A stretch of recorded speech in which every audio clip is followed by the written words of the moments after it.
I do believe Ethereum has first mover advantage.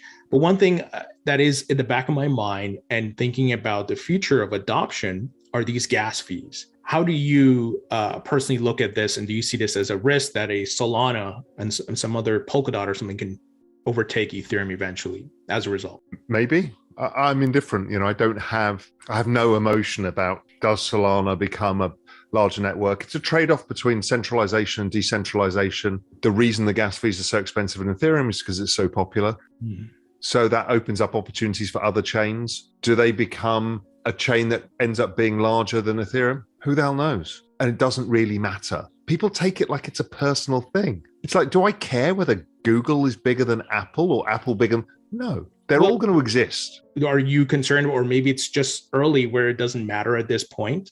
Because it doesn't matter at this point. I mean, if you can show me the network dying in Ethereum and network growth slowing, then that's a serious issue. If it's not, then it's not. Right now, it's highly observable that the Ethereum network is growing faster than the Bitcoin network, and Solana and Terra and Avalanche are growing faster than Ethereum, but from a lower base. That's fine. So they're all growing. And the Bitcoin network is growing. So every one of those is growing.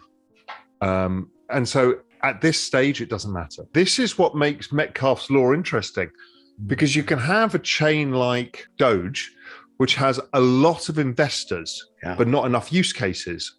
I think it may come because it's such a big chain with so many people on it that why would you not build applications for it? But it's a very lopsided Metcalfe's law. So it should be very volatile in price because once the investors leave, there's no stuff. Ethereum is so deep and so rich an ecosystem with the number of people building on it that it's incredibly powerful. And everybody has to realize is whatever people think the narrative is in Bitcoin about Bitcoin being money, the reality is the medium of exchange in Web 3.0 is ETH. I mean, all NFTs are priced in ETH. Sotheby's are doing art auctions in ETH. DeFi is based in ETH generally. The metaverse is in ETH. I even commissioned a headquarters for Real Vision in Crypto Voxels. We got a metaverse architects firm to build it. They charge us in ETH. So ETH is money right now. Does it always remain money? Who knows? But right now, nobody pays each other in Web 3.0 and Bitcoin. Literally nobody. Do you have a price prediction for ETH at the peak of this respective bull run? Yeah, I mean, I think it goes over 20,000, and I have done for a long time. And there's a potential for even further because of the staking dynamics and stuff. But my general view is that it goes to 20,000. And I say that with a relative level of confidence. That's just a repeat of what Bitcoin did in 2017. It kind of overlays pretty well. It's not perfect. It was perfect for a while. The charts were like spooky tick for tick. Now they're not, but contextually kind of makes sense for me. It's only a 4x from here. I mean, we've seen Bitcoin do 4x or ETH last cycle did, 4x, 5x, 6x in the last month of the year. So who knows? I think the cycle extends anyway. I think it's not going to be the same Bitcoin halving cycle that we've seen. I think it's changed because of the nature of people who are in the market now as well, with the institutions coming in and others. So yeah, I think it goes further and higher than most people imagine. Do you see the cycle extension going to maybe mid next year to blow off top is in mid next year or beyond that? I think mid next year. I think it's somewhere around if ETH we've just discussed is so important to the current environment of where we are, arguably it's more important than Bitcoin because of how much is being built on it and is driving prices because of NFTs and DeFi and all these things moving the price of ETH. Then the ETH 2.0 staking, whenever that happens, and not the staking, the release of ETH 2.0, I think around that is the moment, because you kind of know. I know I've been arguing a bit on Twitter about this.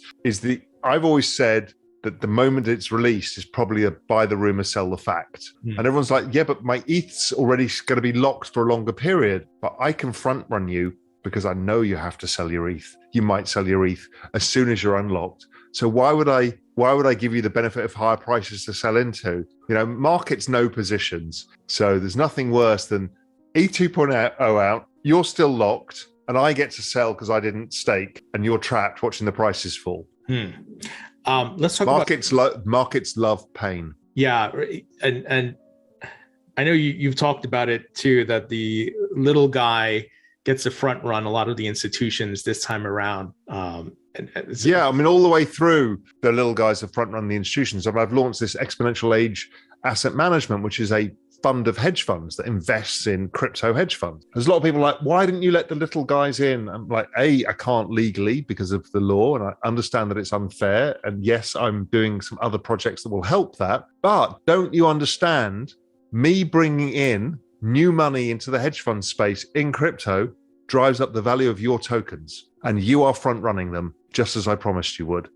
What are your thoughts on Bitcoin's adoption and also a price prediction for this bull run peak? Bitcoin's adoption is relentless for different reasons. It's a great balance sheet asset. It's a savings asset. It's a long-term vehicle. It has that, incredible qualities to it. And I think adoption just continues relentlessly over time.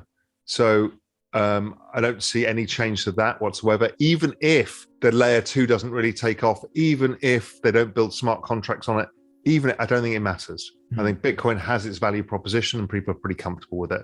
And it's very different to Ethereum. It stands in its own, and it's universally accepted for what it is. So my price prediction is, I still think it gets to about somewhere between 200,000 and 300,000. But it has traded terribly. It has traded terribly since March. We broke new highs, still can't really break higher. We don't get a retail acceleration point. It doesn't trade very well. That's the weird thing about it. Now, that could resolve itself with an explosive upside move, which is what I think is going to resolve it.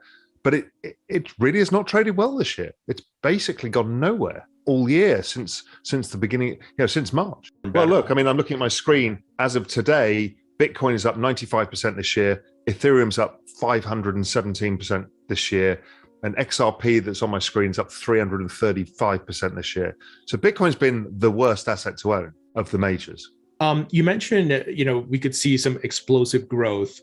What do you think might be the catalyst for that? Is it more inflation concerns? Could it be adoption by other smaller? No, this whole space is driven by adoption and new entrants. The number of active wallet addresses has remained below peak and when price got to peak. So what we're not seeing, and the number of new wallets is still, the seven-day rate of change is still relatively low. So what we haven't seen is headlines of Bitcoin goes to new highs, up 50% in a month, that drives in retail and panics in institutions. So we've been missing that, and I think it comes. Institutions are allocating, but we're now, in the last 2 months of the year, in the last month of the year. So generally, if they're making their asset allocation decisions, they'll either put it at the end of this quarter or beginning of next quarter as they start fully allocating into this. So I know the institutions are all coming, they're all involved, but I think a lot of them are like 2022, we're going to allocate to Bitcoin.